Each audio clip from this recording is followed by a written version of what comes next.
그녀를 처음 본 건 새벽 바다였어요. 젖은 머리, 희미한 숨, 그리고 너무 익숙한 이름.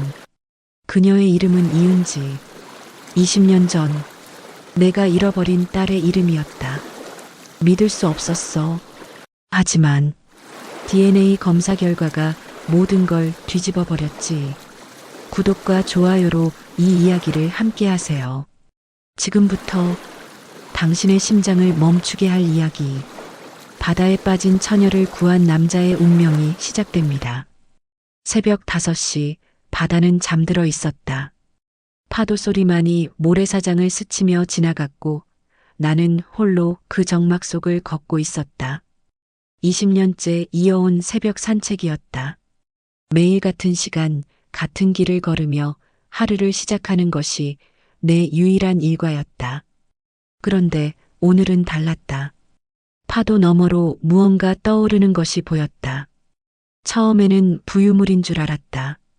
바다에는 온갖 쓰레기들이 떠밀려 오곤 했으니까. 하지만 가까이 다가갈수록 그것이 사람이라는 것을 깨달았다. 젊은 여자였다. 긴 머리카락이 바닷물에 젖어 얼굴을 덮고 있었고 하얀 원피스가 파도에 휘날리고 있었다. 의식을 잃은 채 떠있는 그녀를 보는 순간 내 가슴이 철렁 내려앉았다. 이봐요. 괜찮아요? 나는 서둘러 바다로 뛰어들었다. 차가운 바닷물이 온몸을 감쌌지만 그런 건 중요하지 않았다. 그녀에게 다가가 조심스럽게 품에 안았다. 놀랍도록 가벼웠다. 마치 깃털 같았다. 해변으로 끌어올리며 그녀의 얼굴을 보는 순간 무언가 이상한 기분이 들었다. 어디선가 본 듯한 느낌이었다. 하지만 지금은 그런 것보다 응급처치가 우선이었다. 인공호흡을 시도했다. 1번, 2번, 3번. 가슴 압박과 함께 반복했다. 그러다 문득 그녀의 오른손을 보게 되었다. 새끼손가락이 조금 휘어 있었다. 그 순간 오래된 기억 하나가 스쳐 지나갔다. 다행히 그녀가 의식을 되찾았다. 바닷물을 토해내며 천천히 눈을 떴다. 그 눈동자를 보는 순간 나는 온몸이 얼어붙는 것을 느꼈다. 그 눈빛, 그 표정, 심지어 눈가의 작은 점까지 모든 것이 너무나 익숙했다. 아저씨, 고맙습니다. 그녀의 목소리는 떨렸다. 그리고 그 떨림이 내 마음에도 전해졌다. 이상했다. 처음 보는 사람인데 왜 이렇게 가슴이 아픈 걸까? 괜찮아요? 병원에 가야겠어요. 아니에요. 괜찮아요. 그냥 잠깐 쉬었다 갈게요. 그녀는 내 도움을 거부했다. 하지만 창백한 얼굴과 떨리는 손을 보니 그냥 보낼 수가 없었다. 더군다나 이 새벽에 혼자 바다에 빠져 있었다는 것 자체가 심상치 않았다. 정말 괜찮다고 해도 확인은 받아봐야죠. 제가 차로 모셔다 드릴게요. 그녀는 잠시 망설이더니 고개를 끄덕였다. 그 순간 바람이 불어 그녀의 젖은 머리카락이 휘날렸다. 그리고 목 뒤에 작은 달 모양의 점이 보였다. 그 점을 보는 순간 나는 20년 전의 어느 밤을 떠올렸다. 아니다. 그럴 리가 없다. 단지 비슷할 뿐이다. 그렇게 스스로를 달래며 그녀를 차에 태웠다. 하지만 백미러로 보이는 그녀의 옆 얼굴은 계속해서 내 마음을 흔들어댔다. 병원으로 가는 길 그녀는 한마디도 하지 않았다. 그저 창밖을 바라볼 뿐이었다. 나 역시 말을 걸 수가 없었다. 무언가 물어봐야 할 것 같으면서도 동시에 두려웠다. 혹시 내가 짐작하고 있는 그것이 진실이라면? 응급실 앞에 차를 세우고 그녀를 부축해 들어갔다. 의료진들이 재빨리 응대했고 곧 검사실로 들어갔다. 나는 복도에서 기다리며 계속 그녀를 생각했다. 그 익숙한 느낌을 떨쳐낼 수가 없었다. 보호자 되시나요? 간호사의 목소리에 정신을 차렸다. 아니에요. 그냥 구조해서 모셔온 것뿐입니다. 그러시군요. 다행히 큰 문제는 없으세요. 단순히 체온 저하와 경미한 탈수 증상이에요. 수액 맞고 조금 쉬시면 될 것 같습니다. 안도의 한숨이 나왔다. 그런데 문득 궁금해졌다. 그녀가 왜 새벽 바다에 혼자 있었을까? 자살 시도였을까? 아니면 다른 이유가 있었을까? 환자분이 의식이 완전히 돌아오셨어요. 잠깐 뵙고 싶다고 하시는데요. 병실로 들어가니 그녀가 침대에 누워 있었다. 마른 옷으로 갈아입고 수액을 맞고 있는 모습이 한결 나아 보였다. 하지만 여전히 창백했다. 정말 고마워요. 이름도 모르는 분께 이런 신세를. 괜찮습니다. 당연한 일이었어요. 이름은 강민호입니다. 저는 이은지예요. 그 이름을 듣는 순간 심장이 쿵 떨어지는 것 같았다. 설마, 정말 설마. 혹시 성함이 어떻게? 이은지요. 왜요? 이은지. 20년 전 내가 잃어버린 딸의 이름이었다. 하지만 그럴 리가 없다. 세상에 동명이인이 얼마나 많은가. 그냥 우연의 일치일 뿐이다. 아니에요. 그냥 예쁜 이름이네요. 그녀는 미소를 지었다. 그 미소를 보는 순간 또 다른 기억이 떠올랐다. 5살 은지가 처음 자전거를 탔을 때 지었던 그 해맑은 미소와 똑같았다. 근데 정말 죄송해요. 이런 일로 폐를 끼쳐드려서. 무슨 말씀을요? 그런데 괜찮으시면. 무슨 일이 있으셨던 건가요? 새벽에 바다에 혼자. 그녀의 표정이 순간 어두워졌다. 뭔가 말하고 싶어 하는 듯 했지만 쉽게 입을 열지 못했다. 말씀하기 어려우시면 괜찮아요. 다만 혹시 또 위험한 생각을 하실까봐. 아니에요. 그런 게 아니에요. 그녀는 고개를 저었다. 그리고 잠시 망설이더니 천천히 입을 열었다. 아버지를 찾고 있어요. 어릴 때 헤어진 아버지를요. 아버지를? 네. 20년 전에 사고가 있었어요. 그때 아버지와 헤어지게 됐죠. 며칠 전에 아버지가 이 근처에 산다는 소식을 들었어요. 그래서 찾아왔는데 20년 전 내가 은지를 잃어버린 것도 20년 전이었다. 우연일까? 혹시 그 사고라는 게 교통사고였어요. 어머니가 돌아가시고 저는 의식을 잃었어요. 깨어났을 때는 이미 아버지는 어디론가 사라진 후였죠. 이야기를 들을수록 가슴이 답답해졌다. 너무나 비슷했다. 20년 전 내가 겪었던 그 악몽과. 그래서 오늘 새벽에 바다에 실마리를 찾지 못해서 절망스러웠어요. 그래서 그냥 바다를 보고 있었는데 파도가 너무 거세서 그녀의 목소리가 떨렸다. 나는 무의식적으로 그녀의 손을 잡았다. 그 순간 이상한 전율이 온몸을 흘렀다. 괜찮아요. 아버지를 꼭 찾으실 거예요. 그런데 그 순간 그녀가 내 손을 유심히 바라봤다. 내 왼손 등에 있는 작은 흉터를 보고 있었다. 이 흉터, 아, 이거요? 어릴 때 다친 거예요. 혹시 불에 데인 건가요? 네. 어떻게 아셨죠?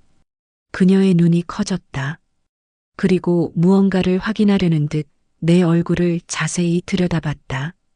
혹시 예전에 은지라는 딸이 있으셨나요? 그 질문을 듣는 순간 세상이 멈춘 것 같았다. 2003년 12월 24일 크리스마스 이브였다. 눈이 내리는 저녁 나는 5살 은지와 아내 수연이와 함께 집으로 향하고 있었다. 은지가 갖고 싶어 했던 인형을 사러 백화점에 다녀오는 길이었다. 아빠, 눈이 너무 예뻐요. 뒷좌석에서 은지가 창밖을 보며 즐거워했다. 수연이는 조수석에 앉아 은지를 돌아보며 미소 짓고 있었다. 그때까지만 해도 우리는 세상에서 가장 행복한 가족이었다. 은지야, 집에 가서 새 인형이랑 놀자. 네. 아빠도 같이 놀아요. 그럼. 아빠가 차도 끓여줄게. 그런 평범하고 소중한 대화를 나누고 있을 때였다. 반대편에서 달려오던 트럭이 중앙선을 침범했다. 음주운전이었다. 나는 급히 핸들을 돌렸지만 피할 수 없었다.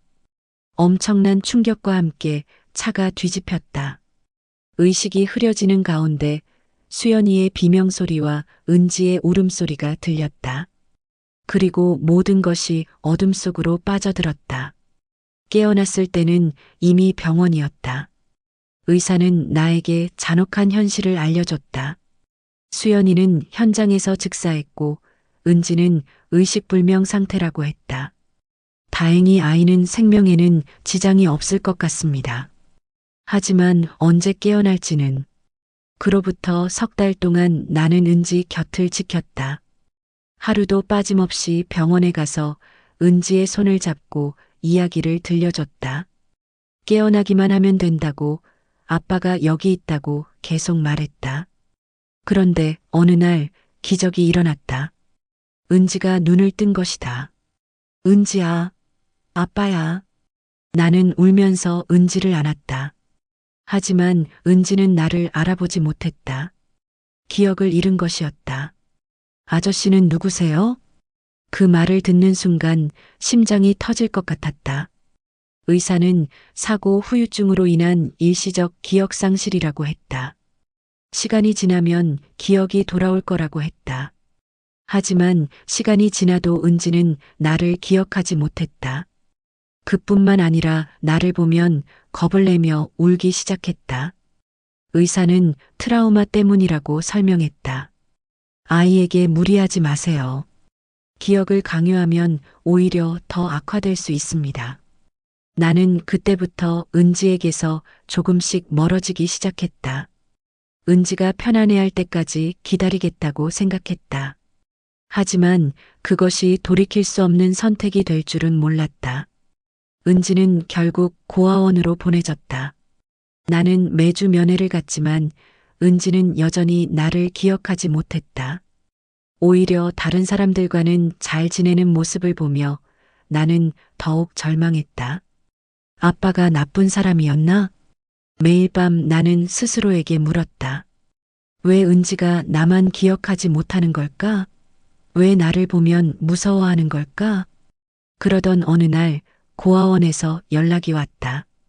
은지가 입양되었다는 소식이었다. 좋은 가정으로 가게 되었다고 했다. 마지막으로 한번 보지 않으시겠어요? 나는 고민했다. 은지를 보면 또 마음이 아플 것이다. 하지만 동시에 이것이 마지막 기회일 수도 있다는 생각이 들었다. 고아원에 갔을 때 은지는 새 부모님과 함께 있었다. 행복해 보였다.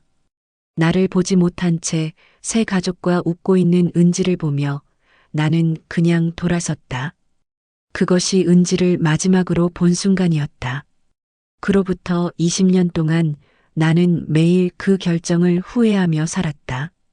은지를 찾으려고 노력했지만 입양 기록은 비공개였고 결국 아무것도 알아낼 수 없었다.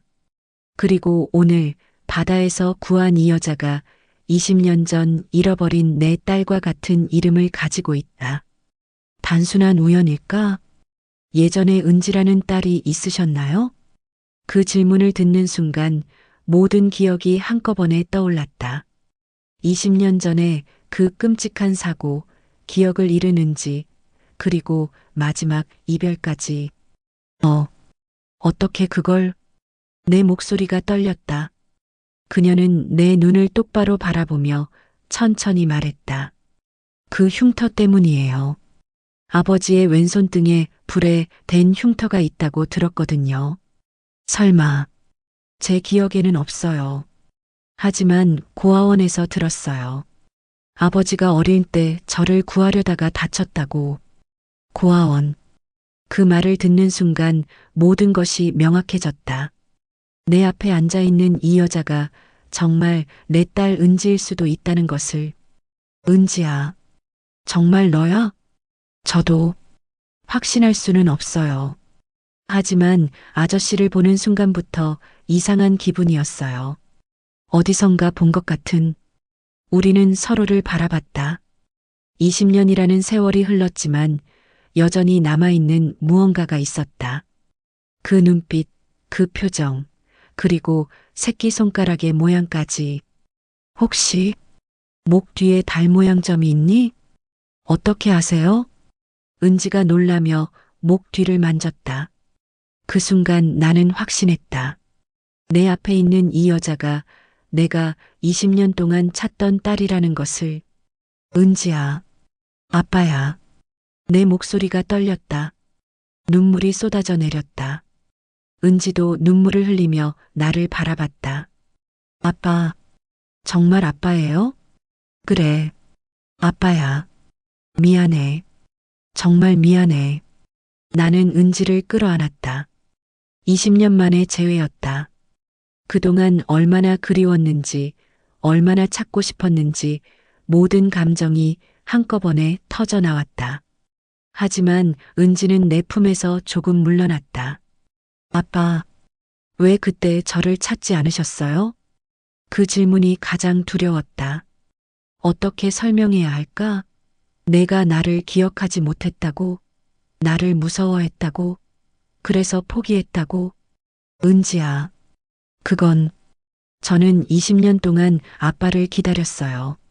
언젠가는 아빠가 저를 찾으러 올 거라고 믿었어요. 하지만 아빠는 오지 않으셨어요. 은지의 목소리에는 원망이 섞여 있었다. 당연했다. 나라도 그랬을 것이다. 미안해. 정말 미안해. 하지만 이유가 있었어. 무슨 이유죠? 나는 20년 전의 이야기를 차근차근 설명했다. 은지가 기억을 잃었던 것, 나를 무서워했던 것, 그리고 결국 다른 가족에게 입양되었던 것까지. 그래서 아빠는 포기한 거예요? 포기한 게 아니야. 내가 행복하기를 바랐어. 나 때문에 더 아플까봐. 그건 아빠가 결정할 일이 아니었어요. 은지의 말이 가슴에 박혔다. 맞았다. 내가 독단적으로 결정한 것이었다. 은지의 마음은 묻지도 않고 내 말이 맞아. 아빠가 잘못했어. 입양 가정은 좋았어요. 새 부모님도 저를 사랑해 주셨고, 하지만 그래도 진짜 아빠가 보고 싶었어요. 은지의 눈에서 또 눈물이 흘렀다. 나도 더 이상 눈물을 참을 수 없었다. 미안해. 정말 미안해. 이제라도 만나게 돼서 다행이야. 그런데 아빠, 정말 저 맞나요? 확실해요? 은지는 여전히 의심하고 있었다. 당연했다. 20년 만의 재회가 이렇게 갑작스럽게 이루어질 리가 없으니까. DNA 검사를 해보자. 그러면 확실해질 거야. 네. 그게 좋겠어요. 우리는 그렇게 약속했다. 하지만 검사 결과를 기다리는 동안에도 나는 이미 확신하고 있었다. 내 앞에 있는 이 여자가 내 딸이라는 것을. DNA 검사 결과가 나오려면 며칠이 걸린다고 했다. 그동안 은지는 내 집에 머물기로 했다. 20년 만에 아버지와 딸이 한 집에서 지내게 된 것이다. 와, 아빠가 이런 집에 살고 계셨네요. 은지는 내 집을 둘러보며 신기해했다. 바다가 보이는 단독주택이었다. 20년 전 사고 이후로 계속 혼자 살았던 집이었다. 허름하지? 아니에요. 바다가 보여서 좋네요. 그런데 계속 혼자 사셨어요? 응. 재혼은 생각도 안 했어. 왜요? 너를 찾아야 했으니까. 그 말에 은지의 표정이 복잡해졌다. 미안함과 고마움이 섞인 것 같았다. 저 때문에 아빠 인생을 다 망쳐놓은 거네요. 무슨 소리야? 너는 아빠의 전부야. 나는 은지의 방을 보여줬다. 20년 동안 그대로 보존해둔 어린 은지의 방이었다. 인형들과 장난감들이 그대로 있었다. 이게 제 방이었어요? 응. 너 5살 때까지 쓰던 방이야. 은지는 방 안을 천천히 둘러봤다. 그리고 한 구석에 있던 낡은 인형을 집어들었다. 이 인형, 왠지 익숙해요. 내가 제일 좋아했던 인형이야. 맨날 안고 잤었어. 정말요? 은지는 인형을 꼭 안아봤다. 그 순간 무언가 떠오르는 듯한 표정을 지었다. 뭔가 기억날 것 같기도 하고. 천천히 해. 무리하지 마. 그날 저녁 우리는 함께 식사를 했다. 20년 만에 가족 식사였다. 어색했지만 그래도 행복했다. 아빠 요리 잘하시네요. 너 좋아했던 음식들이야. 김치찌개, 계란말이. 어떻게 기억하세요? 아빠가 어떻게 잊겠어. 식사를 하며 우리는 그동안의 이야기를 나눴다. 은지는 새 가족과 행복하게 살았다고 했다. 대학도 나오고 직장도 다녔지만 항상 마음 한구석에는 진짜 아빠에 대한 그리움이 있었다고 했다. 새 부모님은 어떠셨어? 정말 좋으셨어요. 저를 친딸처럼 사랑해 주셨고, 하지만 작년에 2분 다 돌아가셨어요. 그랬구나. 많이 힘들었겠다. 네. 그래서 더욱 진짜 가족이 그리웠어요. 그 말을 들으니 가슴이 아팠다. 내가 좀 더 용기를 냈더라면, 좀 더 끈질기게 찾았더라면. 아빠, 후회되죠? 뭐가? 그때 저를 포기한 거요. 나는 잠시 말을 잃었다. 후회되느냐고? 매일매일 후회했다. 하루도 빠짐없이. 당연히 후회돼. 아빠 인생 최대의 후회야. 그럼 왜 더 찾으려고 하지 않으셨어요? 찾으려고 했어. 수없이 시도했지. 하지만 입양 기록은 비공개였고, 그래도 포기하지 말았어야 했어요. 은지의 말이 맞았다. 나는 너무 쉽게 포기했다. 은지가 행복하다고, 나 없이도 잘 살고 있다고 스스로를 위로하며 포기했다. 미안해. 정말 미안해. 이제 와서 미안하다고 하면 다 해결되는 건가요? 은지의 목소리에 분노가 섞였다. 20년간 쌓인 원망이 터져 나오는 것 같았다. 은지야, 전 20년 동안 혼자였어요. 새 부모님이 좋으셨지만 그래도 혼자였어요. 왜 아빠는 저를 찾지 않았는지, 저를 사랑하지 않는 건지 계속 생각했어요. 은지는 울기 시작했다. 20년간 억눌렀던 감정이 한꺼번에 쏟아져 나왔다. 사랑해. 너를 사랑해. 하루도 너를 잊은 적이 없어. 그럼 왜 찾지 않으셨어요? 왜? 나는 은지를 끌어안았다. 그리고 진심을 담아 말했다. 아빠가 바보였어. 겁쟁이였어. 내가 나를 기억하지 못한다고, 무서워한다고 해서 포기해버렸어. 정말 잘못했어. 아빠, 앞으로는 다시는 너를 놓지 않을 거야. 평생 너를 지킬 거야. 그날 밤 우리는 오랫동안 이야기를 나눴다. 20년간의 빈자리를 채우기 위해서 사흘째 되는 날 DNA 검사 결과가 나왔다. 나는 떨리는 마음으로 병원에 갔다. 은지도 함께였다. 결과가 나왔습니다. 의사가 검사지를 보여줬다. 그 순간 나는 온몸이 얼어붙는 것을 느꼈다. 일치율이 99.9%입니다. 부녀 관계가 확실합니다. 정말이에요? 은지가 놀라며 물었다. 나도 믿기지 않았다. 정말로 은지였다. 내가 20년 동안 찾던 딸이었다. 은지야, 정말 내가 맞구나. 나는 은지를 끌어안고 울었다. 은지도 내 품에서 흐느껴 울었다. 아빠, 정말 아빠예요. 그래, 아빠야. 내 딸이야. 병원을 나오며 우리는 새로운 시작에 대해 이야기했다. 20년의 공백을 메우는 것은 쉽지 않겠지만 함께 노력하자고 약속했다. 하지만 그날 저녁 이상한 일이 일어났다. 은지가 갑자기 머리가 아프다며 괴로워했다. 괜찮아? 어디가 아픈데? 머리가 뭔가 떠오를 것 같은데 안 떠올라요. 혹시 기억이 돌아오는 건 아닐까? 잘 모르겠어요. 그냥 답답해요. 은지는 밤새 잠을 이루지 못했다. 계속 뒤척이며 괴로워했다. 나는 은지 곁에서 밤을 새웠다. 다음 날 아침 은지가 이상한 말을 했다. 아빠, 제가 정말 은지 맞나요? 무슨 소리야? DNA 검사도 했잖아. 하지만 기억이 안 나요. 아무것도 기억이 안 나요. 괜찮아. 천천히 생각해봐. 하지만 은지는 계속 의심했다. 자신이 정말 내 딸인지 아니면 다른 사람인지 확신할 수 없다고 했다. 혹시 제가 가짜인 건 아닐까요? 가짜라니 무슨 소리야? DNA 검사가 잘못된 건 아닐까요? 나는 당황했다. 은지가 왜 갑자기 이런 말을 하는지 이해할 수 없었다. 은지야, 너는 내 딸이야. 확실해. 하지만 왜 기억이 안 나는 거죠?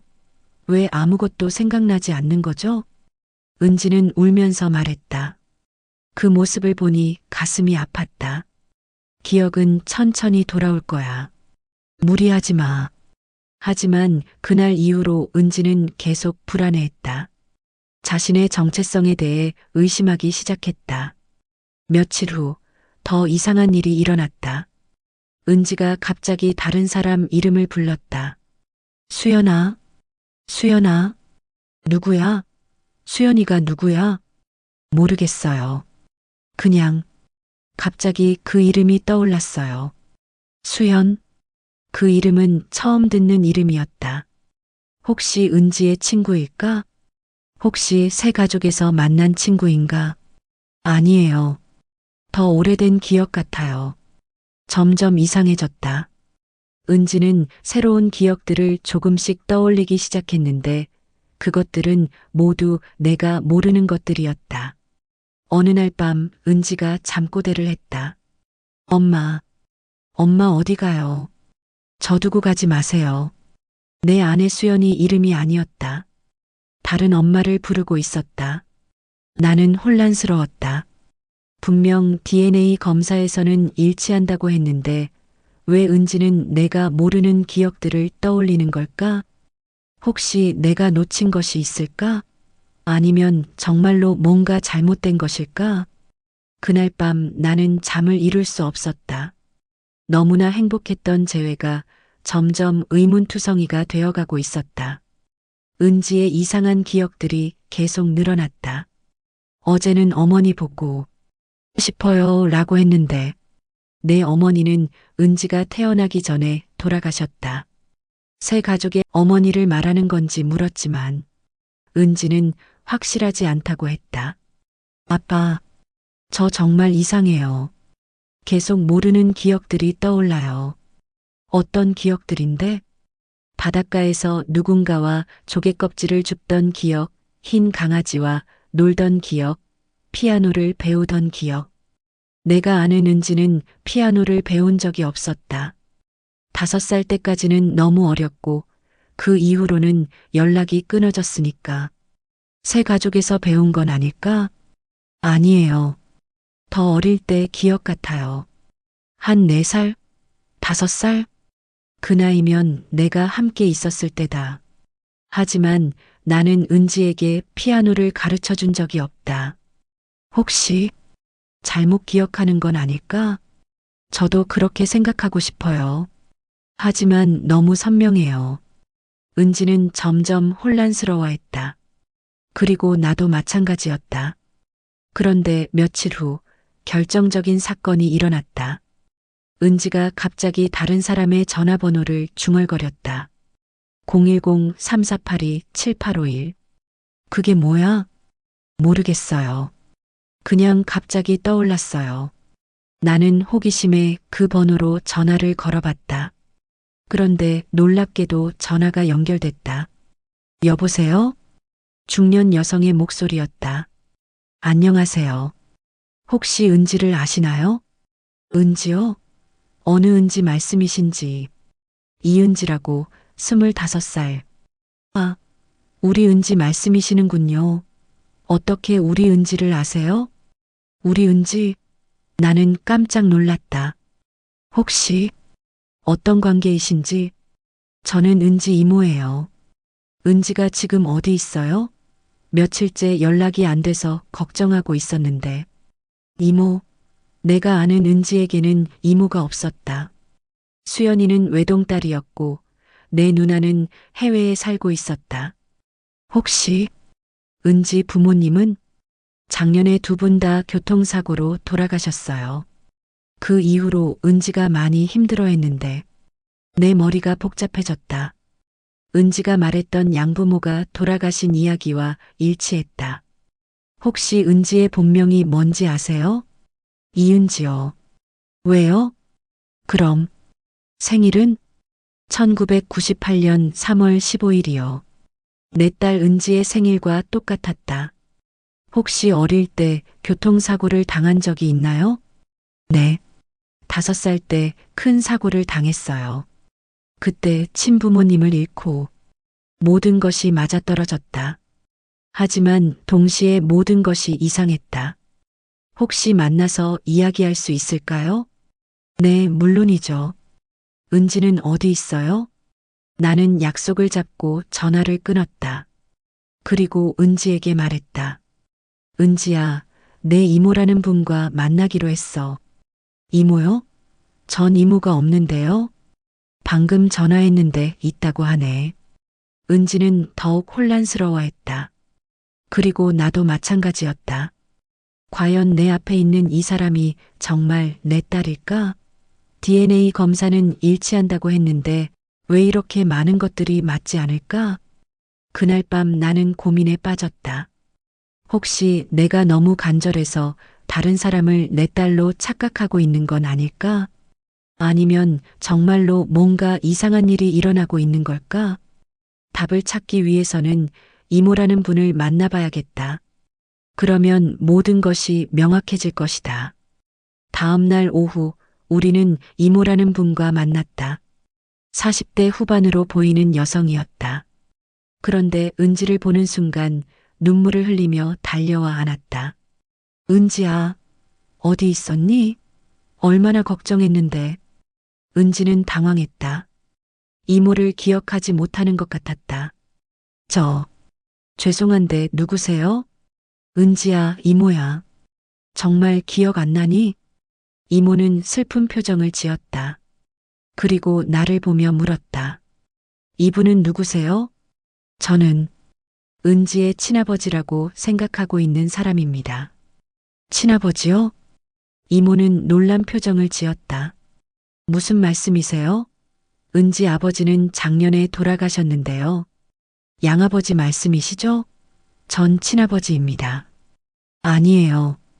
은지에게는 친아버지가 따로 없어요.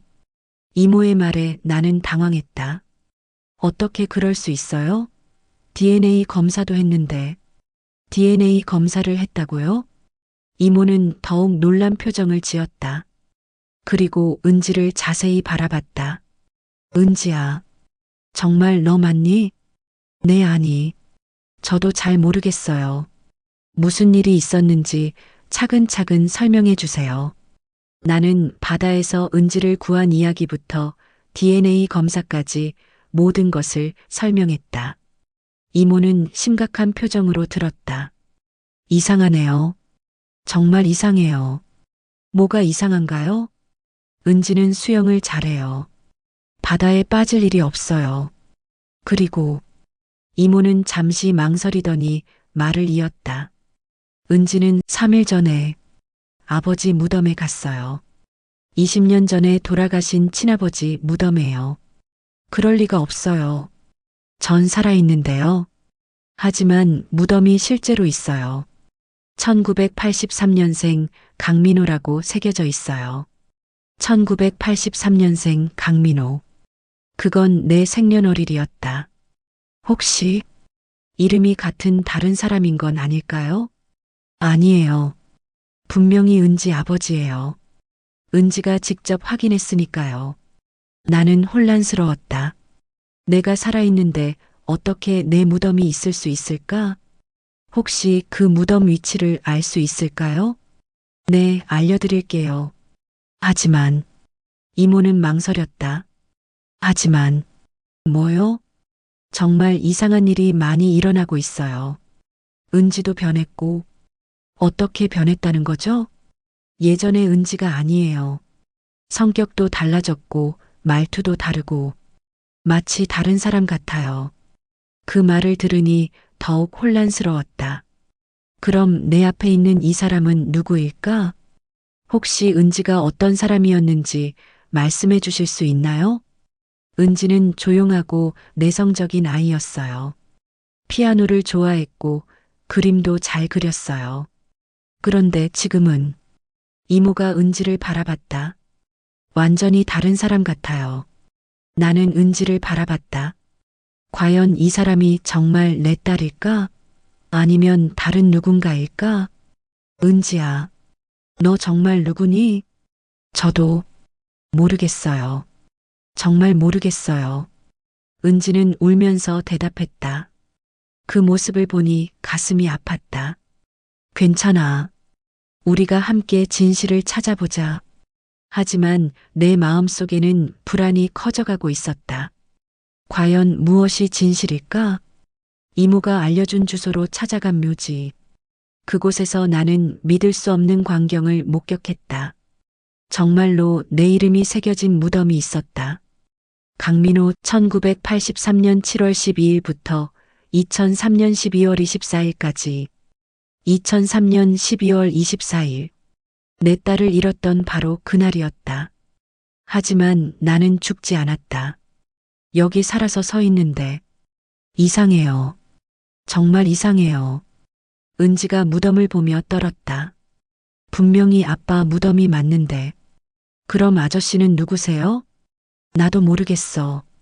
정말 모르겠어. 나는 무덤 주위를 살펴봤다. 그리고 놀라운 것을 발견했다. 무덤 옆에 작은 비석이 하나 더 있었다. 이수연 1985년 3월 20일부터 2003년 12월 24일까지 내 아내의 이름과 생년월일이었다. 그리고 같은 날짜에 죽었다고 되어 있었다. 수연이. 나는 아내의 무덤 앞에 무릎을 꿇었다. 그런데 그 순간 이상한 기억이 떠올랐다. 사고 현장에서 구급차에 실려가는 장면. 의식을 잃어가는 가운데 들었던 의료진의 대화. 이 환자는 안 될 것 같은데. 중상이에요. 뇌출혈도 심하고 가족들한테 연락드려야겠어요. 그때 나는 정말 죽을 뻔했던 것일까? 아니면 실제로 죽었던 것일까? 아빠, 아저씨, 괜찮으세요? 은지가 걱정스러운 목소리로 물었다. 나는 누구일까? 갑자기 모든 것이 의심스러워졌다. 내가 정말 강민호일까? 아니면 다른 누군가일까? 그때 묘지 관리인이 다가왔다. 어디 찾으시는 분 있으세요? 이 무덤, 언제 만들어진 건가요? 이 무덤이요? 20년 됐죠. 2003년에 교통사고로 돌아가신 부부분이에요. 혹시 그때 상황을 아시나요? 직접 보지는 못했지만 들은 얘기로는 일가족이 사고를 당했다고 하더라고요. 부모님은 현장에서 돌아가시고 어린 딸은 살았다고 했어요. 그 딸은 어떻게 됐나요? 글쎄요. 친척들이 데려갔다고 들었어요. 나는 더욱 혼란스러워졌다. 그럼 내가 기억하는 것들은 뭘까? 병원에서 은지를 기다렸던 3개월, 고아원에 보낸 것, 입양된 것, 모든 것이 꿈이었을까? 아저씨, 정말 누구세요? 은지도 나를 의심하는 눈빛으로 바라봤다. 나도 모르겠어. 집으로 돌아오는 길 나는 계속 생각했다. 과연 내가 누구일까? 내 기억들은 진짜일까 가짜일까? 집에 도착해서 거울을 봤다. 분명히 내 얼굴이다. 내가 기억하는 강민호의 얼굴과 똑같다. 하지만 정말 내가 맞을까? 서류들을 뒤져봤다. 주민등록 등본, 운전면허증, 모든 것이 강민호로 되어 있었다. 하지만 이것들도 진짜일까? 혹시 내가 죽었는데 기억하지 못하는 건 아닐까? 말도 안 되는 생각이었다. 하지만 지금 일어나고 있는 모든 일들이 말이 안 됐다. 그날 밤 나는 잠들 수 없었다. 계속해서 의문이 꼬리를 물었다. 내가 누구인지, 은지가 누구인지, 그리고 이 모든 상황이 무엇인지. 꿈속에서 나는 다시 사고 현장에 있었다. 뒤집힌 차 안에서 수연이와 은지가 피를 흘리고 있었다. 그리고 나 역시 의식을 잃어가고 있었다. 살려주세요. 제발 살려주세요. 그것이 내가 마지막으로 기억하는 말이었다. 그 이후의 기억들은 과연 진짜일까? 다음 날 아침 나는 20년 전 사고 당시 실려갔던 병원을 찾아갔다. 진실을 확인하고 싶었다. 20년 전 기록을 찾으시겠다고요? 의무 기록과 직원이 의아해했다. 네. 2003년 12월 24일 교통사고로 실려온 강민호라는 환자의 기록을 확인하고 싶습니다. 잠깐만요. 찾아보겠습니다. 컴퓨터를 뒤지던 직원이 심각한 표정을 지었다. 이상하네요. 뭐가 이상한가요? 강민호 환자 기록이 있기는 한데 사망으로 처리되어 있어요. 사망이요? 네. 2003년 12월 24일 오후 11시 37분 사망으로 기록되어 있습니다.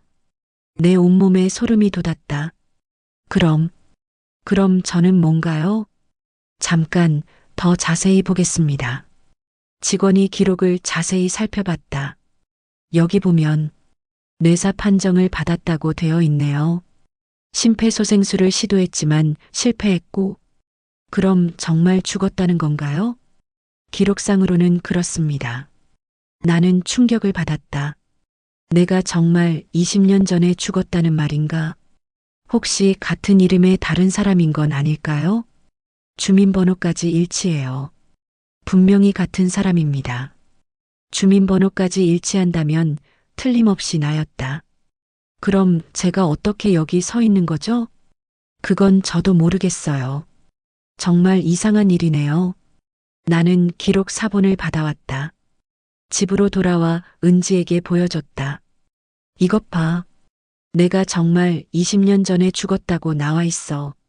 그럼 지금 아저씨는 뭐예요? 나도 모르겠어. 우리는 서로를 바라봤다. 둘 다 자신의 정체성에 대해 확신할 수 없었다. 아저씨, 혹시 유령인 건 아닐까요? 유령이라니. 말도 안 되는 소리였지만 지금 상황에서는 그것도 가능해 보였다. 그럼 전 누구죠? 저도 죽은 사람인가요? 너는 살아있잖아. 이모도 만났고. 하지만 기억이 안 나요. 아무것도 기억이 안 나요. 그때 갑자기 은지가 무언가를 떠올린 듯한 표정을 지었다. 잠깐, 뭔가 기억나는 것 같아요. 뭐가? 사고 현장이 떠올라요. 은지가 눈을 감고 기억을 더듬었다.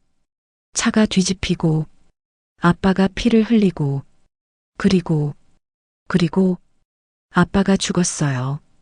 제 눈앞에서. 그 말을 듣는 순간 나도 그때의 기억이 선명하게 떠올랐다. 뒤집힌 차 안에서 의식을 잃어가는 순간, 은지가 울고 있는 소리, 그리고 점점 어두워지는 시야. 그럼 정말 나는 죽었던 건가? 그런데 어떻게 여기 계세요? 모르겠어. 정말 모르겠어. 우리는 긴 침묵에 빠졌다. 죽은 아버지와 기억을 잃은 딸. 20년 만에 만났지만 둘 다 자신이 누구인지 확신할 수 없었다. 정말 아빠 맞아요? 그런 것 같기도 하고, 아닌 것 같기도 하고. 그날 밤 우리는 함께 앉아 20년 전의 기억을 차근차근 맞춰봤다. 조각조각 흩어진 기억들을 모으면서 진실에 조금씩 다가가려고 했다. 하지만 여전히 많은 것들이 맞지 않았다. 과연 우리는 누구일까? 그리고 왜 이런 일이 일어나고 있는 걸까? 며칠 후 충격적인 일이 일어났다. 이모에게서 전화가 왔다. 은지를 찾았어요. 무슨 말씀이세요? 은지는 여기 있는데요. 아니에요. 진짜 은지를 찾았어요. 나는 당황했다. 진짜 은지라니? 어떻게 된 건지 설명해 주세요. 은지가 집으로 돌아왔어요. 며칠 전부터 없어졌던 은지가요. 그럼 지금 우리와 함께 있는 은지는? 모르겠어요. 하지만 분명히 다른 사람이에요. 나는 혼란스러웠다. 그럼 내 앞에 있는 이 사람은 누구일까? 지금 만날 수 있나요? 네. 제 집으로 오세요. 나는 은지와 함께 이모의 집으로 향했다. 차 안에서 은지가 불안해했다. 아빠, 저 가짜인가요? 모르겠어. 하지만 진실을 확인해 봐야지. 이모의 집에 도착했을 때 정말로 또 다른 은지가 있었다. 첫 번째 은지와 비슷하게 생겼지만 분명히 다른 사람이었다. 어머, 저 사람 누구예요?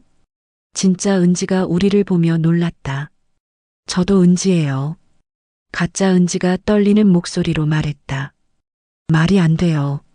제가 진짜 이은지인데요. 두 은지가 서로를 바라봤다. 분명히 다른 사람이었지만 어딘가 비슷한 구석이 있었다.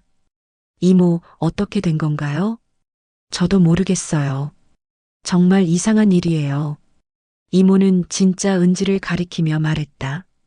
이 아이가 진짜 은지예요. 어릴 때부터 알던 은지가 맞아요. 그럼 이 사람은? 이모가 가짜 은지를 바라봤다. 모르겠어요. 처음 보는 사람이에요. 가짜 은지가 울기 시작했다. 그럼 저는 누구예요? 저는 누구란 말이에요? 나도 가슴이 아팠다. 이 사람이 비록 내 진짜 딸이 아닐지라도 며칠 동안 함께 지냈기 때문이다. 진정해. 우리가 함께 알아보자. 하지만 DNA 검사에서 일치했잖아요. 그것도 이상하긴 해요. 이모가 말했다. 혹시 검사를 다시 해보시는 게 어떨까요? 이번에는 진짜 은지와 함께요. 그래서 우리는 다시 병원에 갔다. 이번에는 두 은지와 함께였다. 검사 결과는 더욱 놀라웠다. 두 은지 모두 내 딸로 나왔다. 말이 안 됩니다. 한 사람이 어떻게 두 명의 딸을 가질 수 있어요? 의사도 당황했다. 검사를 다시 해보겠습니다. 하지만 몇 번을 다시 해도 결과는 같았다. 두 사람 모두 내 딸이라는 것이었다. 정말 이상한 일이네요. 이런 경우는 처음 봅니다. 쌍둥이일 가능성은 없나요? 외모가 너무 달라요. 쌍둥이라면 더 비슷해야 할 텐데. 우리는 모두 혼란에 빠졌다. 과연 무엇이 진실일까? 아빠, 우리 중에 누가 진짜 딸인가요? 두 은지가 동시에 물었다. 나도 모르겠어. 정말 모르겠어. 나는 두 딸을 바라봤다. 둘 다 내 딸이라고 하는데 어떻게 그럴 수 있을까? 그날 밤 나는 잠들 수 없었다. 너무나 많은 의문들이 머릿속을 맴돌았다. 죽었다가 살아난 아버지, 두 명의 딸, 일치하는 DNA. 모든 것이 현실 같지 않았다. 혹시 내가 꿈을 꾸고 있는 건 아닐까? 아니면 다른 차원에 와 있는 건 아닐까? 며칠 후 나는 우연히 오래된 상자를 발견했다. 다락방에 있던 상자였는데 20년 전 사고 이후로 한 번도 열어보지 않았던 것이었다. 상자 안에는 은지 어릴 때 사진들과 수연이의 일기장이 들어 있었다. 사진들을 보니 가슴이 뭉클했다. 행복했던 그때가 떠올랐다. 그런데 수연이의 일기장을 읽다가 놀라운 사실을 발견했다. 2003년 11월 15일. 오늘 병원에서 충격적인 소식을 들었다. 은지에게 쌍둥이 자매가 있다는 것이다.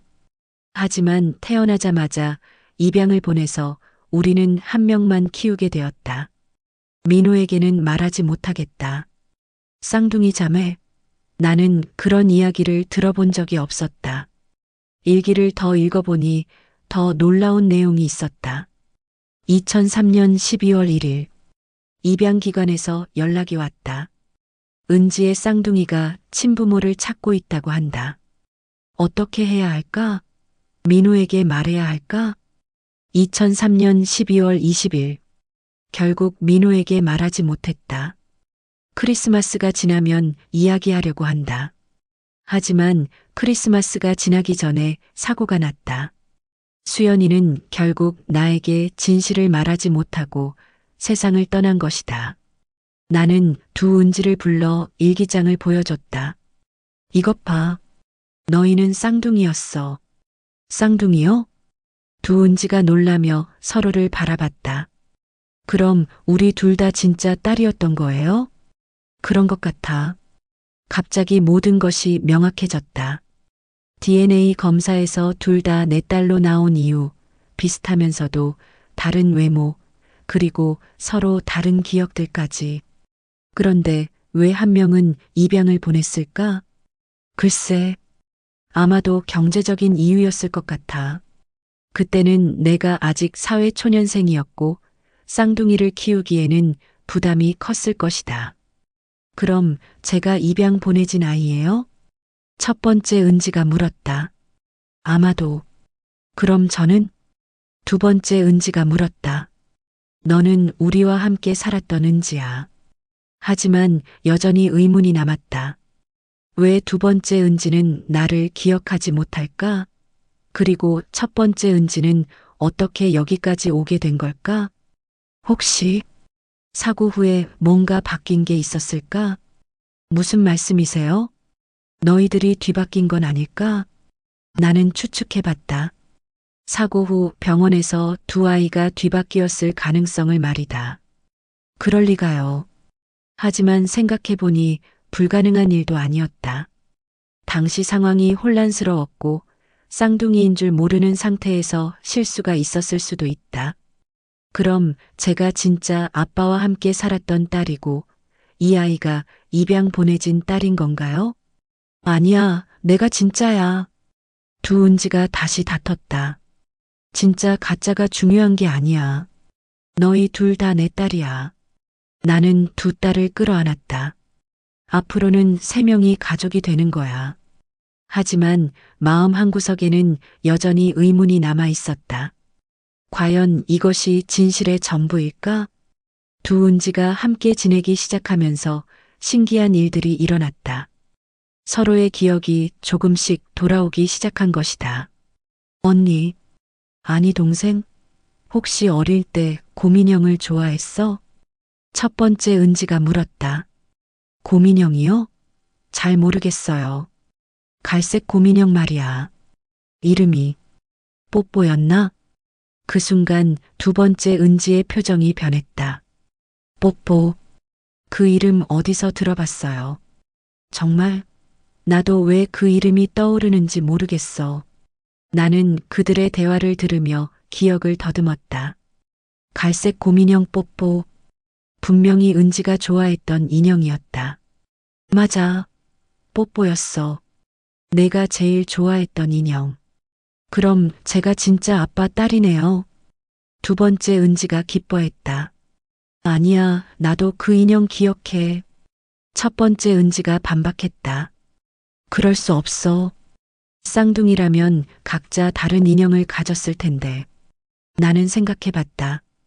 그러고 보니 당시에 같은 인형을 두 개 샀던 기억이 났다. 은지가 너무 좋아해서 혹시 잃어버릴까봐 예비용으로 하나 더 산 것이었다. 아, 맞다. 같은 인형을 두 개 샀었어. 정말요? 응. 하나는 은지가 가지고 있고 하나는 장롱에 넣어뒀었지. 그 말을 듣고 두 은지가 서로를 바라봤다. 조금씩 자신들이 정말 자매라는 것을 받아들이고 있는 것 같았다. 그럼 우리가 정말 쌍둥이였구나. 신기해. 난 이런 기분 처음이야. 며칠 후 더 놀라운 일이 일어났다. 두 은지가 동시에 같은 꿈을 꾸었다는 것이다. 아빠, 어젯밤에 이상한 꿈을 꿨어요. 나도요. 어떤 꿈인데? 바닷가에서 아빠와 함께 성을 쌓는 꿈이었어요. 저도 똑같은 꿈이었어요. 나는 놀랐다. 그것은 은지가 4살 때 실제로 했던 일이었다. 그 꿈에서 아빠가 뭐라고 했니? 은지야, 성을 높이 쌓으면 파도가 와도 안 무너진다고 했어요. 맞아. 나는 감동했다. 20년이 지났지만 여전히 그 기억이 두 딸의 마음속에 남아 있었던 것이다. 그런데 이상한 건 우리 중에 한 명은 그때 거기 없었잖아요. 그렇긴 하네. 나는 생각해 봤다. 혹시 쌍둥이 사이에는 특별한 연결고리가 있는 건 아닐까? 한 명이 경험한 것을 다른 한 명도 기억할 수 있는? 혹시 너희 둘 사이에 뭔가 특별한 느낌이 있니? 있어요. 처음 봤는데도 낯설지 않았어요. 저도요. 마치 오래전부터 알고 있던 사람 같았어요. 쌍둥이의 신비한 연결고리. 그것이 두 딸을 다시 만나게 한 운명의 끈이었을지도 모른다. 그날 밤 나는 두 딸과 함께 오래된 앨범을 봤다. 사진 속의 어린 은지를 보며 두 딸이 자신의 과거를 조금씩 찾아가는 것 같았다. 아빠, 이제 기억이 조금씩 나는 것 같아요. 나도요. 뭔가 따뜻한 기분이 들어요. 20년 만에 다시 만난 가족. 비록 시작은 혼란스러웠지만 이제 조금씩 진짜 가족이 되어가고 있었다. 며칠 후 입양 기관에서 연락이 왔다. 20년 전 기록을 조회한 결과 놀라운 사실이 밝혀졌다는 것이다. 강민호 씨 맞으신가요? 네, 맞습니다. 저희가 기록을 다시 확인해 본 결과 당시 입양 절차에 문제가 있었던 것 같습니다. 무슨 말씀이신가요? 사실은 쌍둥이가 아니라 삼둥이였습니다. 삼둥이요? 나는 깜짝 놀랐다. 네. 3명의 아이가 있었는데 1명은 사고로 돌아가시고 2명이 살아남았습니다. 그런데 지금 2명이 다 여기 있는데요. 그게 이상한 점입니다. 저희 기록으로는 1명은 입양을 보냈고 1명은 친부가 데려가셨다고 되어 있거든요. 나는 혼란스러웠다. 그럼 지금 우리와 함께 있는 두 은지 중에 1명은 다른 사람이라는 뜻일까? 혹시 3번째 아이에 대한 정보가 있나요? 안타깝게도 그 아이는 사고 현장에서 즉사한 것으로 기록되어 있습니다. 즉사요? 네. 그런데 이상한 점은 시신을 찾지 못했다는 것입니다. 시신을 찾지 못했다. 그럼 혹시 그 아이가 살아있을 수도 있다는 뜻일까? 집으로 돌아와 두 은지에게 이야기했다. 삼둥이였다고요? 그럼 우리에게 자매가 하나 더 있다는 뜻인가요? 그런데 그 아이는 사고로 죽었다고 해. 두 은지의 표정이 어두워졌다. 하지만 시신을 찾지 못했다고 했어. 혹시 살아있을지도 몰라. 정말요? 그날 밤 우리는 3번째 자매에 대해 이야기했다. 혹시 어디선가 우리를 찾고 있을지도 모른다고. 며칠 후 정말로 신기한 일이 일어났다. 한 여성이 우리 집을 찾아온 것이다. 혹시 강민호 씨 댁인가요? 네, 그런데 누구시죠? 저는, 제 이름은 이은지입니다. 또 다른 은지였다. 하지만 이번에는 확실히 달랐다. 앞에 두 은지보다 더 차분하고 성숙해 보였다.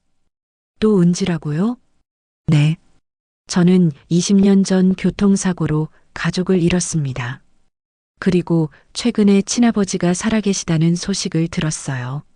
나는 놀라서 그녀를 자세히 봤다. 분명히 앞에 두 은지와 비슷한 구석이 있었다.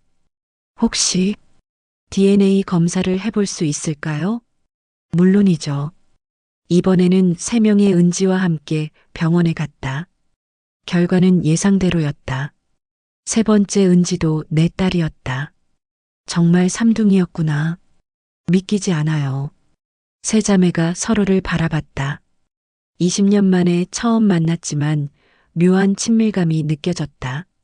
그런데 3번째 자매는 어떻게 살아남았을까? 제가 설명드릴게요. 세 번째 은지가 말했다. 저는 사고 현장에서 구조되었지만 의식불명 상태였어요. 그래서 신원을 확인할 수 없었죠. 한 달 후에 깨어났을 때는 이미 고아원에 있었고 제 이름도 기억하지 못했어요. 그래서 다른 이름으로 살았구나. 네. 하지만 최근에 기억이 돌아오기 시작했어요. 그래서 친가족을 찾게 된 거죠. 이제 모든 퍼즐이 맞춰졌다. 삼둥이 자매가 20년 만에 다시 만난 것이다. 이제 정말 완전한 가족이 되었네. 나는 세 딸을 끌어안았다. 길고 어려운 여정이었지만 결국 우리는 다시 하나가 되었다. 세 자매가 모두 모이니 집안 분위기가 완전히 달라졌다. 처음에는 서로 어색해했지만 점점 자매다운 모습을 보이기 시작했다. 언니들, 우리 진짜 똑같이 생겼네요. 막내 은지가 신기해했다. 그래도 조금씩 달라. 나는 눈이 더 크고, 첫째 은지가 말했다. 나는 키가 더 크고, 둘째 은지가 맞받았다. 내가 제일 예뻐. 막내 은지의 말에 모두가 웃었다. 나는 그런 딸들을 보며 행복했다. 20년 동안 잃어버렸던 일상이 돌아온 것 같았다. 하지만 아직 해결되지 않은 문제가 있었다. 내가 정말 살아있는 건지 아니면 다른 무언가인지. 아빠, 진짜 궁금한 게 있어요. 뭐가? 아빠는 정말 죽었다가 살아난 건가요? 셋째 은지가 물었다. 나도 모르겠어. 정말 모르겠어. 그때 첫째 은지가 이상한 이야기를 했다. 아빠, 혹시 아빠도 우리처럼 복원된 건 아닐까요? 복원? 네. 우리가 모두 다시 만나면서 뭔가 원래대로 돌아간 것 같아요. 무슨 뜻이야? 어떻게 설명해야 할까요? 마치 시간이 되돌아간 것 같은 느낌이에요. 둘째 은지도 동의했다. 맞아요. 우리가 모두 모이니까 뭔가 완성된 것 같아요. 나는 그들의 말을 곰곰이 생각해 봤다. 혹시 정말로 어떤 초자연적인 힘이 우리 가족을 다시 모이게 한 건 아닐까? 그런데 이상한 건 우리 모두 바다와 연관이 있다는 거예요. 바다? 네. 전 바다에서 구조됐고, 둘째 언니는 바다 근처에서 기억을 되찾았고, 셋째 언니도 바다 꿈을 꾸다가 아빠를 찾게 됐다고 했잖아요. 정말 그랬다. 우리 모두 바다를 통해 다시 만나게 되었다. 혹시 바다에 뭔가 특별한 의미가 있는 건 아닐까? 어릴 때 우리가 자주 갔던 바닷가 말이야? 맞아요. 그곳에 가보면 뭔가 알 수 있을 것 같아요. 다음 날 우리는 함께 그 바닷가에 갔다. 20년 전 사고가 난 그날 우리가 마지막으로 함께 놀았던 바닷가였다. 여기가 맞나? 네, 여기에요. 딸들이 바닷가를 돌아다니며 무언가를 찾았다. 그리고 한 구석에서 이상한 것을 발견했다. 아빠, 여기 뭔가 있어요. 모래 속에서 오래된 타임캡슐이 나왔다. 20년 전에 우리가 묻었던 것이었다. 이거 우리가 묻었던 거야. 타임캡슐을 열어보니 가족 사진과 편지들이 들어 있었다. 아빠, 이거 읽어보세요. 은지가 쓴 편지였다. 어린 글씨로 이렇게 적혀 있었다. 아빠, 엄마, 저희는 영원히 함께 있을 거예요. 바다가 우리를 지켜줄 거예요. 그 순간 모든 것이 명확해졌다. 바다가 우리 가족을 다시 모이게 한 것이었다. 어린 은지의 간절한 소원이 20년 후에 이루어진 것이었다. 이제 정말 영원히 함께 있을 수 있겠네. 나는 세 딸을 끌어안았다. 바다바람이 우리를 감쌌고 파도 소리가 축복의 노래처럼 들렸다. 그날 이후로 우리는 진짜 가족이 되었다. 20년의 공백을 메우며 새로운 추억을 만들어갔다. 세 자매가 함께 지내기 시작한 지 한 달이 지났다. 처음에는 서로 어색했지만 이제는 정말 자매 같은 모습을 보였다. 아빠, 우리 이제 정식으로 가족 등록을 해야 하지 않을까요? 첫째 은지가 말했다. 그러게. 입양 절차도 정리하고. 내 말이 맞아. 우리는 관공서에 가서 가족관계를 정리했다. 세 자매 모두 내 호적에 올렸다. 이제 법적으로도 완전한 가족이 되었다. 이제 정말 한 가족이네. 기분이 이상해요. 좋기도 하고 울컥하기도 하고. 둘째 은지가 눈물을 흘렸다. 20년 동안 혼자였는데 이제 가족이 생겼어요. 우린 원래 가족이었어. 잠깐 떨어져 있었을 뿐이야. 나는 딸들을 위로했다. 집으로 돌아와서 우리는 새로운 규칙들을 정했다. 세 자매가 함께 살려면 질서가 필요했다. 설거지는 돌아가면서 하기. 청소도 구역을 나누어서 하기. TV 시청 시간도 정하기. 마치 어린 시절로 돌아간 것 같았다. 며칠 후 우리는 함께 쇼핑을 나갔다. 세 딸의 옷을 사러 간 것이다. 아빠, 이거 어때요? 이건 어때요? 이거 예쁘지 않아요? 딸들이 옷을 고르는 모습을 보니 가슴이 뭉클했다. 20년 전에 하지 못했던 아버지 노릇을 지금이라도 할 수 있어서 감사했다. 다 예뻐. 마음에 드는 걸로 골라. 정말요? 그럼 이것도 사주세요. 막내 은지가 비싼 옷을 들고 왔다. 은지야, 그건 너무 비싸. 아빠, 20년치 용돈을 한 번에 주시는 거예요. 딸들이 웃으며 말했다. 결국 나는 지갑을 열었다. 20년 동안 못해준 것들을 생각하면 이 정도는 아무것도 아니었다. 집으로 돌아와서 딸들이 새 옷을 입고 패션쇼를 했다. 아빠 어때요? 우와, 다 모델 같네. 정말요? 딸들이 기뻐하는 모습을 보니 나도 행복했다. 그날 저녁 우리는 함께 요리를 했다. 세 자매가 각자 다른 요리를 담당했다. 첫째는 밥, 둘째는 국, 셋째는 반찬. 알겠어요. 주방에서 소리가 났다. 가끔 실수로 소금을 너무 많이 넣거나 불을 너무 세게 해서 탄 냄새가 나기도 했지만 그 모든 것이 소중했다. 아빠 맛있어요? 응, 너무 맛있어. 사실 음식 맛은 좀 이상했지만 딸들이 만든 음식이라 세상에서 가장 맛있었다. 식사를 마치고 우리는 거실에 모여 앉았다. 세 자매가 각자 하루 있었던 일을 이야기했다. 오늘 회사에서 승진 얘기가 나왔어요. 정말 축하해. 나도 새 프로젝트에 참여하게 됐어. 저는 요리 학원에 등록했어요. 서로의 일상을 나누는 것이 이렇게 행복한 일인지 몰랐다. 밤이 깊어지자 딸들이 각자 방으로 들어갔다. 나는 혼자 거실에 앉아 지난 한 달을 돌이켜봤다. 기적 같은 일이었다. 죽었다고 생각했던 내가 살아있고 잃어버렸던 딸들을 다시 만나게 되고 심지어 삼둥이였다는 사실까지. 모든 것이 꿈 같았지만 분명한 현실이었다. 그리고 이제 우리는 새로운 시작을 할 수 있었다. 어느 날 세 자매가 함께 어머니 수연이의 무덤을 찾자고 했다. 아빠, 엄마에게 인사드리고 싶어요. 우리가 모두 만났다는 것을 알려드리고 싶어요. 엄마도 기뻐하실 것 같아요. 나는 망설였다. 수연이의 무덤 앞에 서는 것이 아직도 어려웠다. 20년 동안 못다한 이야기들이 너무 많았다. 괜찮아요, 아빠. 우리가 함께 갈게요. 딸들의 격려에 용기를 냈다. 무덤에 도착해서 우리는 꽃을 바치고 조용히 인사했다. 엄마, 저희 다시 만났어요. 세 명이 모두 살아있어요. 아빠도 함께 있어요. 딸들이 돌아가며 인사했다. 나는 무덤 앞에 무릎을 꿇고 말했다. 수연아, 미안해.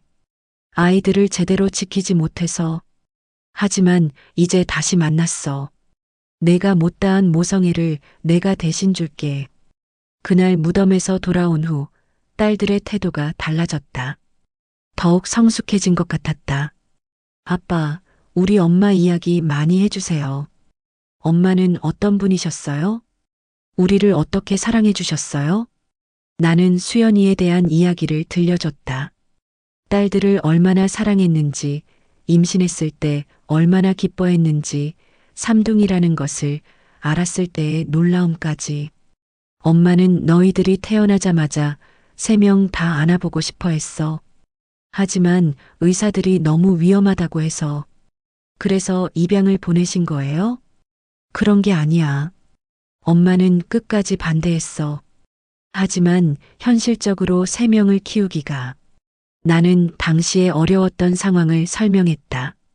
경제적 어려움, 의료비 문제, 그리고 무엇보다 세 아이 모두의 건강을 위한 선택이었다는 것을. 엄마가 가장 힘들어했어. 너희를 떼어놓는 것을. 딸들이 눈물을 흘렸다. 엄마 너무 보고 싶어요. 저희를 사랑해 주셨을 텐데. 엄마는 지금도 너희를 사랑하고 있어. 하늘에서 지켜보고 계실 거야. 그날 밤 딸들은 수연이의 사진을 보며 오랫동안 이야기했다.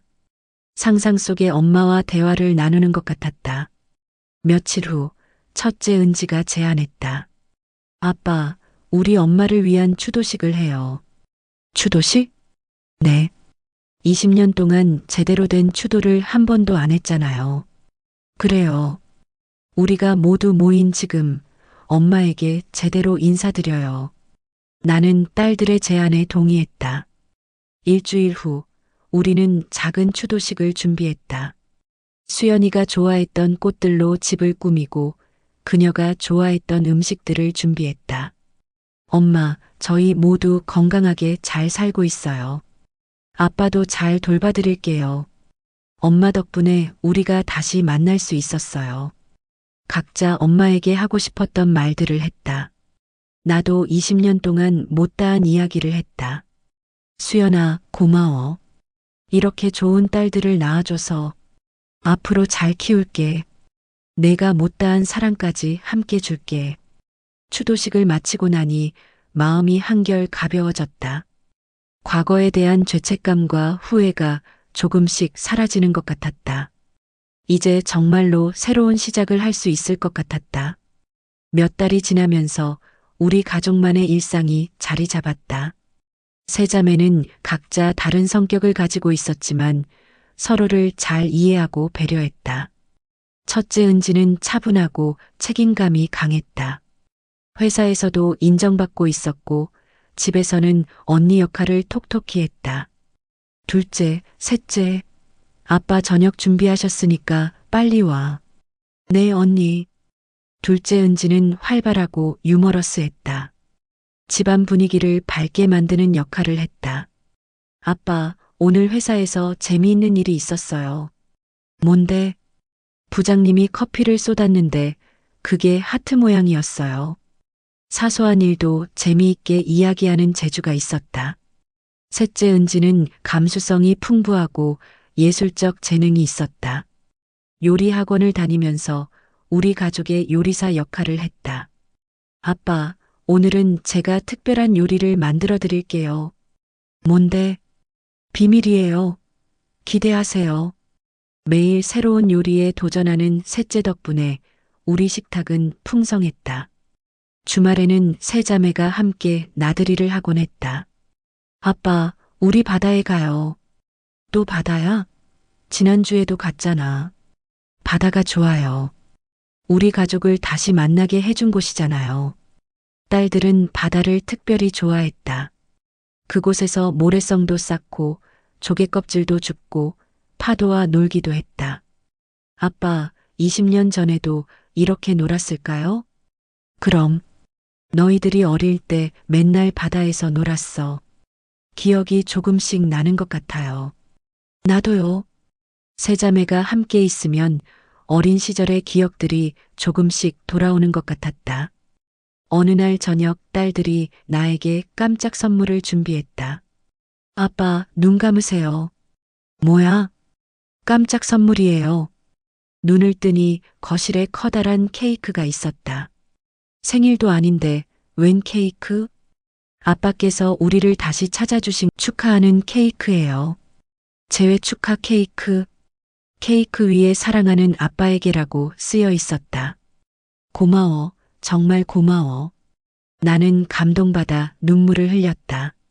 아빠, 우리가 더 고마워요. 20년 동안 우리를 포기하지 않으셔서요. 포기했다가 다시 찾은 거지. 그래도 결국 찾아주셨잖아요. 딸들의 따뜻한 마음에 가슴이 뭉클했다. 케이크를 나누어 먹으며 우리는 앞으로의 계획을 이야기했다. 내년에는 가족여행을 가자. 어디로요? 제주도는 어때? 좋아요. 바다도 보고 맛있는 것도 먹고 사진도 많이 찍고 계획을 세우는 것만으로도 행복했다. 앞으로 함께할 시간들이 기대되었다. 그날 밤 나는 일기를 썼다. 20년 만에 처음 쓰는 일기였다.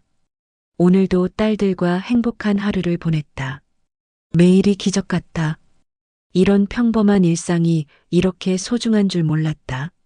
앞으로도 딸들과 함께하는 모든 순간을 소중히 간직하고 싶다.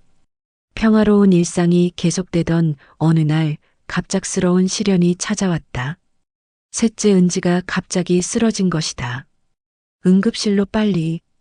병원에서 검사를 받은 결과 20년 전 사고의 후유증으로 뇌에 문제가 생겼다는 진단을 받았다. 수술이 필요합니다. 하지만 위험도가 높습니다. 의사의 말에 우리 모두 충격을 받았다.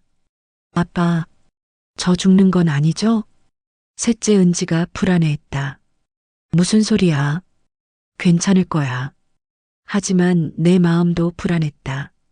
20년 만에 다시 만난 딸을 또 잃을 수는 없었다. 수술 성공률은 어느 정도인가요?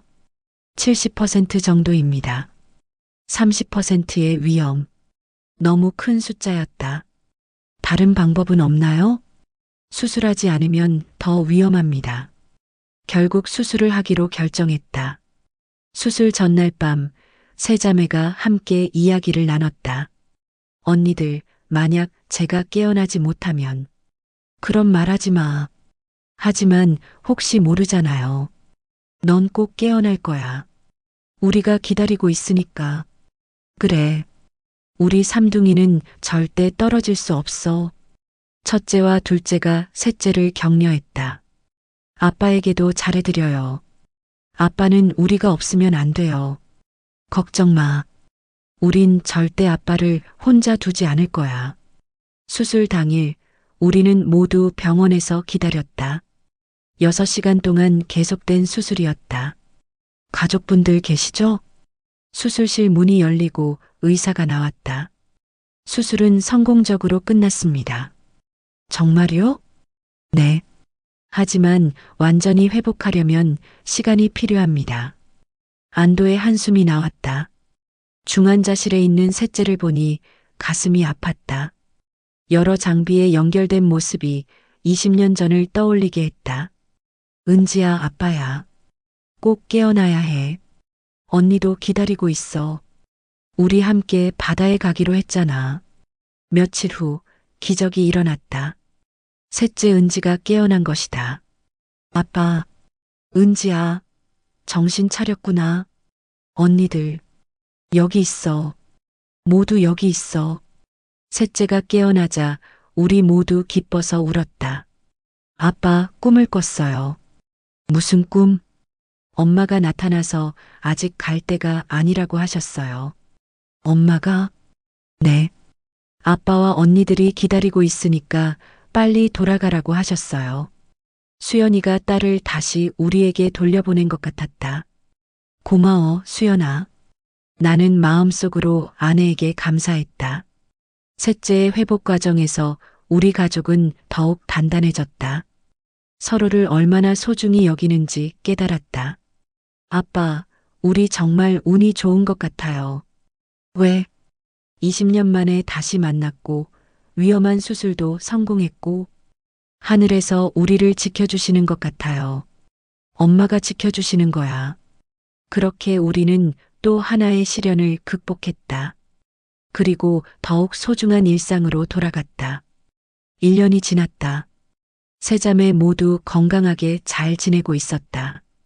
셋째 은지도 수술 후유증 없이 완전히 회복되었다. 아빠, 오늘이 우리가 다시 만난 지 정확히 1년째 되는 날이에요. 벌써 1년이나 됐구나. 기념일이에요. 딸들이 1주년을 기념하자고 했다. 그럼 특별한 곳에 가자.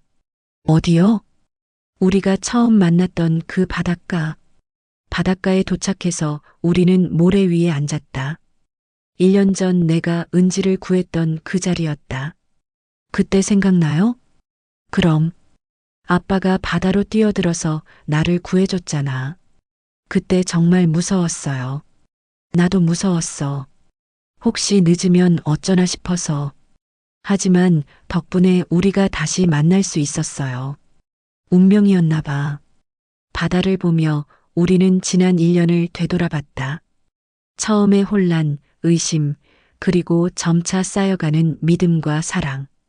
아빠, 이제 정말 확신해요. 뭘? 우리가 진짜 가족이라는 것. DNA 검사 결과도 있잖아. 그게 아니라 마음으로 확신해요. 맞아. 혈연보다 더 깊은 연결고리가 있는 것 같아. 사랑이야. 사랑이 우리를 하나로 만든 거야. 해가 지고 있었다. 바다 위로 아름다운 노을이 펼쳐졌다. 예뻐. 사진 찍자. 우리는 함께 사진을 찍었다. 아버지와 세 딸이 함께한 첫 번째 가족 사진이었다. 이 사진 평생 간직할 거예요. 나도. 집으로 돌아오는 길에 딸들이 미래 계획을 이야기했다. 아빠, 저 결혼하면 신부 아버지가 되어주세요. 당연하지. 저도요. 저도요. 좋아. 3번의 결혼식에서 3번 신부 아버지를 하는 거네. 상상만 해도 좋아요. 그런데 손녀, 손자들이 생기면 더 좋겠어요. 할아버지가 되시는 거예요. 할아버지. 생각만 해도 즐거웠다. 그때까지 건강하게 살아야겠네. 당연하죠. 우리가 아빠를 건강하게 만들어 드릴 거예요. 집에 도착해서 우리는 함께 저녁을 먹었다. 평범한 식사였지만 세상에서 가장 맛있었다. 아빠 고마워요. 왜? 우리를 포기하지 않아서요. 20년 동안 기다려 주셔서요. 바다에서 구해 주셔서요. 사랑해 주셔서요. 딸들의 말에 눈물이 났다. 나야말로 고마워. 너희가 있어서 내 인생이 완성된 것 같아. 우리도 아빠가 있어서 완전해졌어요. 영원히 함께해요. 영원히. 그날 밤 나는 20년 전 일기장을 꺼내어 마지막 페이지에 썼다. 2024년 오늘 내 인생의 기적이 완성되었다. 잃어버렸던 딸들을 다시 만났고 3명이 모두 삼둥이였다는 것을 알았다. 1년 동안 우리는 진짜 가족이 되었다. 이제 나는 세상에서 가장 행복한 아버지다. 수연아, 고마워. 이렇게 좋은 딸들을 낳아줘서 하늘에서 지켜봐줘. 앞으로도 우리 가족을 축복해줘. 바닷소리가 창문 너머로 들려왔다. 파도가 밀려왔다가 다시 물러가는 소리. 마치 시간이 흘러도 변하지 않는 우리의 사랑처럼 20년의 기다림 끝에 찾은 가족. 이제 우리는 영원히 함께할 것이다. 바다가 우리를 다시 만나게 해준 것처럼 운명이 우리를 영원히 지켜줄 것이다. 가장 깊은 어둠 끝에도 빛은 기다리고 있었다. 그리고 그 빛은 바로 가족의 사랑이었다. 바다는 우리 가족을 다시 만나게 했고 운명은 우리를 다시 사랑하게 했습니다. 20년의 기다림 끝에 다시 만난 아버지와 세 딸. 그들의 이야기는 끝이 아니라 새로운 시작이었죠. 혹시 지금 그리운 누군가가 있다면 포기하지 마세요. 언젠가 바다가, 인연이, 그리고 사랑이 다시 만나게 해줄 테니까요. 이 영상이 마음에 닿았다면 구독과 좋아요, 그리고 댓글로 당신의 이야기를 들려주세요. 여기는 당신의 마음을 울리는 채널 감정 오디오북이었습니다. 다음 이야기에서 다시 만나요.